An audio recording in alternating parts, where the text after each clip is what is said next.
Probability நிகழ்தகவில் அடுத்ததான் நம்ம பார்க்கக்கூடிய ஃபார்முலா என்னென்னு பார்த்தீங்கன்னா P of A intersection B bar. அது எப்படி எடுத்து எழுதலாம்னு பார்த்தீங்கன்னா P of A minus P of A intersection B. So இது பார்த்தீங்கன்னா இன்டர்செக்ஷன் இருக்குது, ஒன்றுத்துக்கு பார் இல்லை இன்னொன்றுத்துக்கு பார் போட்டிருக்குது. ஓகேங்களா? ஸோ அப்போ எப்படி ஃபார்முலா வரும்னு பார்த்தீங்கன்னா எதுக்கு பார் இல்லையோ அதை ஃபஸ்ட்டு எடுத்து எழுதணும். ஸோ அப்போ ஏக்கு இல்லாததுனால P of A minus P of இந்த பாரே இல்லாமல் அடுத்தது எடுத்து எழுதணும். That is P of A intersection B. இப்போ அடுத்தது பாருங்க P of A bar intersection B. So இங்கே சொன்ன கான்செப்டை அப்படியே அப்ளை பண்ணலாம். இதில் எதுக்கு பார் இல்லைன்னு பார்த்தீங்கன்னா பிக்கு பார் இல்லை. ஸோ அப்போது ஃபார்முலாவில் எது ஃபஸ்ட்டு வரும்னு பார்த்தீங்கன்னா ப்ராபபிலிட்டி ஆஃப் பி, அதாவது P of B கண்டிப்பாக என்ன தான் போடணும்னு பார்த்தீங்கன்னா சிம்பிளில் மைனஸ் தான் போடணும்.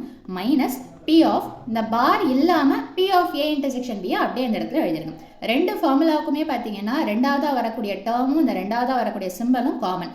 இந்த ஃபர்ஸ்ட்ல இருக்கிறது மட்டும் எப்படி வரும்னு பார்த்தீங்கன்னா எதுக்கு பார் இல்லையோ அதை தான் நம்ம ஃபர்ஸ்ட் எடுத்து எழுதணும். அடுத்தது பார்த்தீங்கன்னா ஏ இன்டர்செக்ஷன் ஏ பார் அப்படின்னா ஏன்ற ஒரு செட்டு ஏ பார்ன்ற ஒரு செட்டை நம்ம இன்டர்செக்ட் பண்ணும்போது என்ன ஆகும்னு பார்த்தீங்கன்னா நல் செட்டு.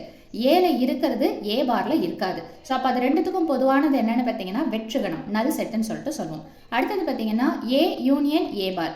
ஏல ஒரு செட் ஆஃப் எலமெண்ட்ஸ் இருக்குதுன்னா ஏ பார்ல இதில் இல்லாதது தான் இதில் இருக்கும். ஸோ அதை ரெண்டுத்தையுமே நம்ம சேர்க்கும் போது நமக்கு கிடைக்கக்கூடியது என்னென்னு பார்த்தீங்கன்னா சாம்பிள் ஸ்பேஸ், டோட்டல் சாம்பிள் ஸ்பேஸ்ன்னு சொல்லலாம், அல்லது யூனிவர்சல் செட், அனைத்து கணம் அப்படின்றதும் சொல்லலாம். ஸோ மீண்டும் அடுத்த பதிவில் வேறொரு ஃபார்முலாவோட சந்திக்கிறேன். தேங்க்யூ.